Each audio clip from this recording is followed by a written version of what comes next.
Before the fridge, before the compass in your pocket, before any of it, people still ate through winter, still found their way home, still healed. If the power went out tonight, or your phone died on a trail, most of what you'd actually need isn't in a store. It's older than that. Some of these methods still beat their modern replacement, in exactly the conditions that matter. And number one comes from a technique so old it dressed a body found frozen in the Alps 5,000 years ago, and people are still taught it, by name, today. None of it costs $1. This isn't a list of quaint old facts. Every item here got tested against how it actually works, the chemistry, the physics, the reason it quietly disappeared. We'll move through fire, water, food, wound care, navigation, and the community habits that held frontier life together, never landing on the same kind of skill twice in a row. Number one stays hidden until the end. It's the one modern science eventually had to catch back up to. Number 20. The root cellar. Picture a pioneer family with no ice and no electricity, staring at a harvest that has to somehow last until spring. The trick isn't clever, it's geological. A few feet down, below the frost line, the earth holds a nearly constant temperature, usually 32 to 40 degrees, with humidity high enough to keep produce from shriveling. That's close to what your refrigerator's crisper drawer does, using zero power. The reason is simple. Soil is a poor conductor of heat, so the wild swings happening above ground barely register a few feet under it. It's passive thermal mass, the same idea that keeps a cave, or a wine cellar, steady year-round. Refrigeration made this obsolete the moment it became instant and required no digging. But you don't need an actual cellar to borrow the principle. An unheated garage corner, a buried trash can, or a closet against an exterior wall gets you partway there. Store potatoes and apples separately. Apples release a gas that speeds up sprouting nearby. Keeping food cold is only half the old world puzzle. Knowing which direction you're facing, with nothing in your hands, is the other. Number 19. The shadow stick compass. You're lost. The clouds just broke, and your phone's been dead for an hour. Plant a straight stick vertically in open ground and mark the tip of its shadow with a stone. Wait 15 to 20 minutes. Mark it again. The line between those 2 points runs almost exactly west to east, accurate to within 5 to 15 degrees, which is more than enough to stop you from walking in circles. The sun moves east to west across the sky, so its shadow moves the opposite direction. Plotting 2 points of that shadow plots the line itself. No clock required. GPS made this all but unnecessary for daily life, but it's still a genuine fallback the moment your electronics fail. Try it once in your own backyard against a phone compass, so you already trust the margin of error before you ever need it for real. Direction finding keeps you moving. Frontier life also depended on stopping the bleeding when something went wrong. Number 18. Sphagnum moss wound dressings. By 1915, cotton bandages were running out faster than British and Allied hospitals could restock them.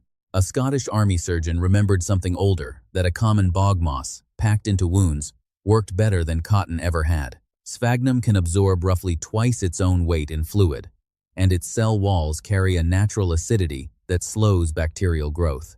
Within a year, women and children across the British Isles were gathering it by the sackful from peat bogs, and it became standard-issue field dressing for imperial forces through the rest of the war. The moss evolved to hoard water in the wild. Packed against a wound, that same structure pulls blood and fluid away and creates conditions bacteria don't thrive in. Sterile gauze and modern antiseptics eventually made a foraged dressing unnecessary. It's not a substitute for a first aid kit today, but if you're ever truly stuck with nothing else and sphagnum grows nearby, the mechanism that saved thousands of soldiers still works exactly the same way. Keeping a wound clean matters. So does keeping a fire going, and the oldest method for that needs no matches at all. Number 17. Bow drill friction fire. The wood dust has to reach roughly 800 degrees Fahrenheit before it glows. That's the actual number researchers have measured, with a bow drill pressed against a soldering iron. Thinner spindles get there faster, not because they generate more heat overall, but because they concentrate the same friction into a smaller area. Spin the bow fast enough, with the right dry wood, and the dust carbonizes into a coal exactly the way rubbing your palms together warms your skin, just pushed past the tipping point. Matches, then lighters, made this multi-step skill-heavy process obsolete for almost everyone. It survives today as a genuine no-gear fallback, and it's still taught in bushcraft courses precisely because it works when nothing else will. The single biggest reason beginners fail isn't technique, it's using wood that's even slightly damp. Fire needs the right materials, so does water, if you actually want it safe to drink. Number 16. Charcoal water filtration. Here's the honest twist. Charcoal was never a complete solution, and it still isn't. It purifies through adsorption. Contaminants physically stick to its enormous internal surface area, which handles taste, odor, and some chemicals very well. What it doesn't reliably do is kill bacteria, viruses, or parasites. That's exactly why it was historically paired with boiling, never used alone. Burned wood develops millions of microscopic pores. Water passing through gets stripped of the compounds responsible for bad smell and flavor as they bind to that surface. Municipal treatment eventually made single-stage charcoal filtering unnecessary for daily life. But the honest combination charcoal for taste and chemicals, heat for pathogens is still a legitimate off-grid water plan today. Layer crushed hardwood charcoal, sand, and cloth in a bucket as a pre-filter. Then boil regardless of how clear the water looks afterward. Clean water matters. So does the cord holding your gear, your shelter, and your tools together. Number 15. Plant fiber cordage. A snapped bootlace, a torn pack strap, miles from the nearest store, and the fix is standing in the field next to you. Fibrous plants like yucca, nettle, and dogbane can be hand-processed into genuinely strong cordage. And this isn't a museum skill. Bushcraft communities still use it for working gear today, not just demonstration. The trick is a reverse twist. Fibers twisted against each other lock together through friction and tension. The same basic principle behind rope making at any scale, from a shoelace to a ship's cable. Manufactured cordage and paracord made hand-processing plant fiber unnecessary for daily needs. But it's still a real repair skill for a broken strap or a shelter lashing in the backcountry. Practice on dried yucca leaves or nettle stalks at home. First, the reverse twist takes a few tries before it clicks. Cordage holds things together outdoors. Keeping pests out of stored food was its own frontier battle. Number 14. Cedar for moth deterrence. A trunk of wool blankets, packed away all summer, opened in the fall with nothing chewed through, no mothballs involved. Cedar heartwood carries volatile aromatic oils that are mildly repellent to clothes moth larvae, which is exactly why cedar chests use the heartwood specifically, not just cedar-scented anything. It's not a chemical bomb like naphthalene mothballs, just a persistent, low-grade deterrent that works best as prevention rather than a cure for an infestation already underway. Chemical mothballs, and later sealed plastic bins, offered stronger protection with less thought required. Cedar blocks are still a genuinely non-toxic supplement to modern storage for wool and other natural fibers. You just have to periodically sand them lightly to expose fresh oil, since old sealed-in cedar loses its potency. Keeping pests out of blankets is one thing. Keeping a whole winter's food supply edible is another. Number 13. Water glassing eggs. In a Depression-era farmhouse, hens lay heavily in spring and barely at all by winter, and a crock in the par seller solves the gap without spending a cent. Fresh, unwashed eggs submerged in a diluted sodium silicate solution, later replaced by food-grade pickling lime, can stay usable for 4 to 12 months with no refrigeration at all. The solution gels and seals the shell's natural pores, blocking the air and bacteria that normally cause an egg to age. Refrigeration eventually made this unnecessary and safer, since it carries no toxicity risk the way some old preservation tricks do. But backyard chicken keepers still use it today, for the exact same reason farm families did to buffer the seasonal slowdown without buying eggs at the store. The one rule that actually matters: never wash the eggs first. Washing strips the natural bloom the whole method depends on. Preserving food solves one problem. Knowing how to fix the tool you gather it with solves another. Number 12. Seasoning cast iron. A skillet passed down 3 generations, still releasing food cleanly, never once replaced. Seasoning isn't a coating you apply, it's a chemical reaction. Thin layers of oil, heated repeatedly past their smoke point, cross-link into a hard, bonded, plastic-like surface instead of just evaporating away. That's polymerization, and it's settled kitchen chemistry, not folklore. Synthetic nonstick coatings offered the same convenience without any maintenance ritual, which is why they took over so completely. But cast iron properly seasoned actually improves with age instead of degrading, and it can genuinely outlast synthetic cookware by generations. After cooking, skip the heavy soap scrub, a hot rinse, a dry pass over heat, and a light oil wipe rebuilds the seasoning every single time. Taking care of your tools matters. So did the walls that kept an entire household warm.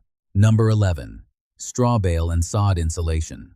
On a treeless prairie, with no lumber for miles in winters that could genuinely kill, settlers built with what the ground gave them. Densely packed straw and root-bound sod both trap enormous amounts of still air inside their fibrous structure. And trapped air, not the material itself, is what actually slows heat loss. That's the exact principle behind modern fiberglass batting.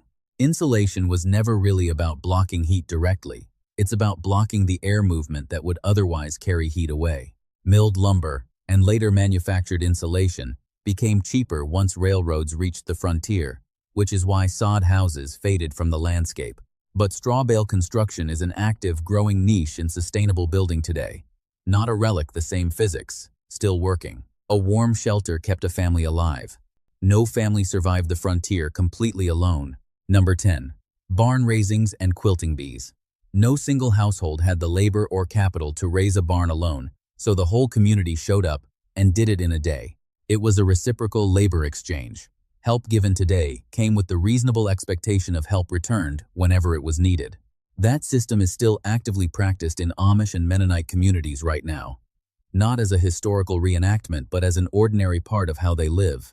Paid contract labor and the geographic spread of modern life replaced those tight reciprocal networks almost everywhere else. But the instinct didn't vanish. It changed shape into community work parties, tool libraries, skill shares among neighbors. Pick one small project this year and trade labor with someone instead of hiring it out. The size of the task matters less than the reciprocity itself. Community kept people going. So did knowing how to treat pain and fever without a doctor for 50 miles. Number 9. Willow bark. Long before aspirin existed in a bottle, settlers with a pounding headache or a fever reached for a specific tree. Willow bark contains salicin, which the body converts into salicylic acid, the direct chemical ancestor of the aspirin sitting in your medicine cabinet right now. It was purified in the 1820s and eventually reformulated by Bayer chemists in the 1890s into the acetyl salicylic acid we still use today. It's worth being honest here. Recent historical scholarship has pushed back on the popular idea that ancient use was scientifically informed. The pain relief itself is real, but the story of who understood why is messier than the legend suggests. Salicylic acid blocks the production of prostaglandins, the chemical messengers behind inflammation, fever, and pain, the exact same target modern aspirin hits. Purified, dose-controlled tablets replaced variable-strength bark tea once industrial chemistry made that possible, and for good reason. Willow bark tea carries the same bleeding and allergy risks as aspirin, without any way to control the dose. This one's worth understanding, not attempting. Treating pain mattered. So did lighting a fire fast, when friction alone was too slow. Number 8. Flint, steel, and char cloth. A trapper needs fire immediately. In the wind, hands-numb bow drill friction is simply too slow for that moment. Striking steel against flint shears off tiny particles of white-hot metal sparks that are actually burning steel, not the stone itself, and those sparks land on pre-charred cloth that ignites at a far lower temperature than raw tinder ever would. That ember then transfers into a proper tinder bundle. It's the standard 18th and 19th century frontier fire method, faster and far more wind-resistant than rubbing two sticks together. Matches and lighters eventually made carrying a two-part striking kit unnecessary. It's still a favorite backup among bushcrafters today, precisely because it keeps working in conditions where matches fail outright. Char your own cloth strips in a small tin over a fire, starved of oxygen so they smolder instead of burn, before you ever need them for real. Fire needs fuel. Water needs a source, and frontier households didn't just wait for rain to fall on their fields. Number 7. Rainwater cisterns. A dry summer, a well running low, and a full cistern under the porch that never once ran dry. Roof-fed cisterns capture rain using nothing but gravity and gutters, funneling it into a sealed, shaded tank that resists evaporation and algae growth, a passive reservoir that refills itself. This wasn't only a frontier practice. It's an actively regulated, actively used water source in many rural and drought-prone regions right now. Municipal water systems eventually made a dedicated home reservoir unnecessary for most people, which is why cisterns faded from ordinary households. But rainwater harvesting is resurging today for gardens, livestock, and emergency backup with one caveat. Check your local regulations first. Since some regions genuinely restrict residential rainwater collection, water storage got a family through a dry season. Food storage got them through an entire winter. And one recipe did it better than almost anything else. Number 6. Pemmican. A plains hunting party heading into deep winter has one real problem: meat spoils. And there's no way to stop that once the cold sets in. The fix is dried meat, pounded fine, mixed roughly 1-to-1 with rendered fat, sometimes with dried berries worked in. The result delivers around 3,000 calories per pound and can remain edible for years, because removing moisture and sealing the meat in fat strips away the two things bacteria need to survive. It played a real role in the fur trade and later in polar and mountain expeditions, carrying people across distances fresh meat never could. Refrigeration and packaged rations eventually made this labor-intensive process unnecessary for daily life.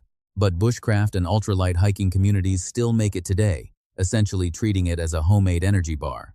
The ratio of meat to fat is the part that actually determines whether it lasts. Knowing what to eat mattered. Knowing exactly where you were mattered just as much, especially after dark. Number 5. Star navigation. No sun, no compass, no landmarks, just a clear night sky and a decision that has to be made before morning. In the northern hemisphere, the North Star sits almost directly above Earth's rotational axis, which means it barely appears to move across the sky the way every other star does. Trace the two outer stars of the Big Dipper's cup outward, and they point almost straight at it.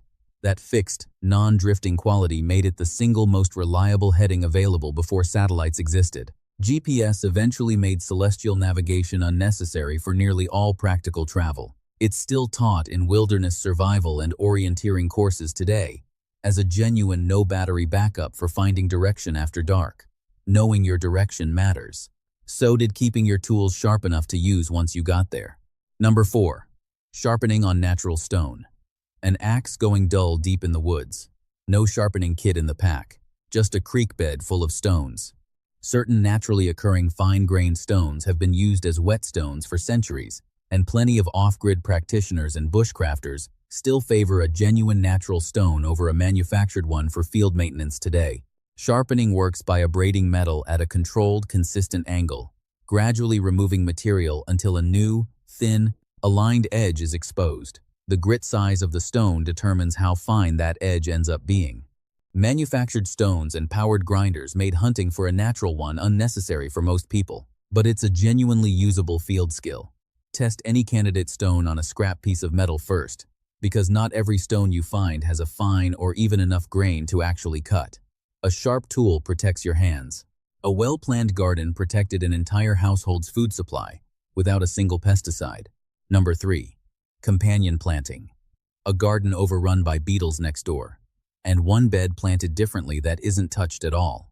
The classic example is the three sisters. Corn, beans, and squash planted together, each doing something for the others. Corn gives beans something to climb. Beans fix nitrogen into the soil for the corn.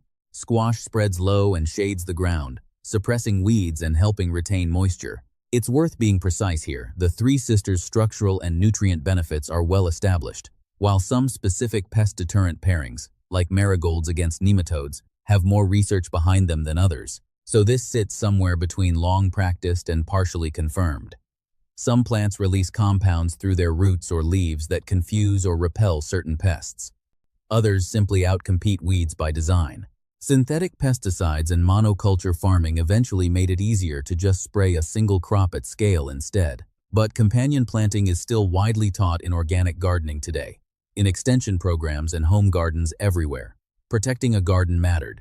Protecting the clothes and hides that kept a family alive through winter mattered even more, and that leads to the top of this list. Number 2. Rawhide and babiche lacing. A broken snowshoe frame, deep in snow country, with no hardware store for 100 miles in any direction. Babiche thin strips of rawhide, traditionally cut from caribou, moose, or deer hide, is still used today by traditional snowshoe makers and indigenous craftspeople because nothing synthetic quite replicates what it does. Laced wet around a wooden frame, it shrinks slightly as it dries, pulling itself drum-tight with no buckles, nails, or knots required a self-tensioning fastening system built entirely into the material itself.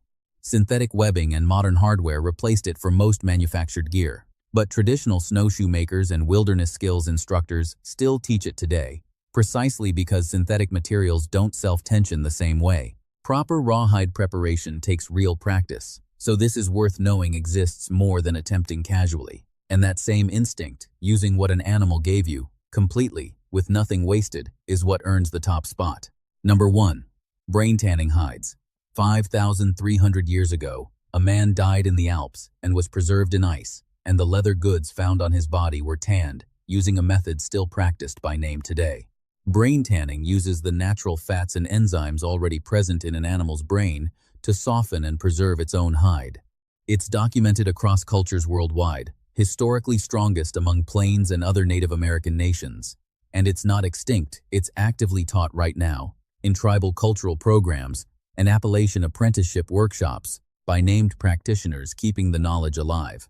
Roughly speaking, every animal carries close to the fat and enzyme content needed to soften its own hide. The brain's oils break down the hide's fibers, and repeated soaking, wringing, and working it by hand keeps it soft as it dries instead of stiffening. Industrial chemical tanning eventually scaled faster and cheaper once the fur trade commercialized, and forced displacement disrupted many of the communities where this knowledge had been passed down for generations.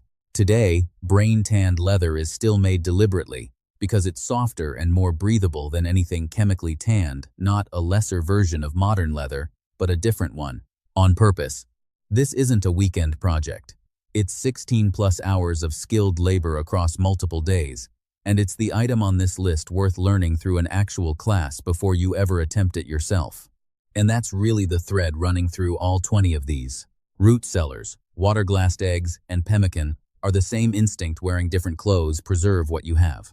Shadow sticks and the North Star are another version of it. Know where you are without anything in your pocket. Cordage, brain tanning, and a well-seasoned cast iron pan are a third-use materials completely and take care of what you own instead of replacing it. Self-reliance was never one clever trick. It was a rotating set of instincts, covering food, direction, and gear, passed down because they simply kept working. So try exactly one thing this week. Plant a shadow stick in your own backyard and check it against your phone. Season a cast iron pan for the first time. Pick something free, something quick, something low risk, and just see how it feels to do it yourself. And tell us in the comments, what's the forgotten technique your own family or your own region still quietly practices? The grandparents' trick, the local food habit, the small craft skill nobody wrote down. This isn't about doomsday. It's about competence that already existed, got set aside for convenience, and still works exactly as well today as it did back then.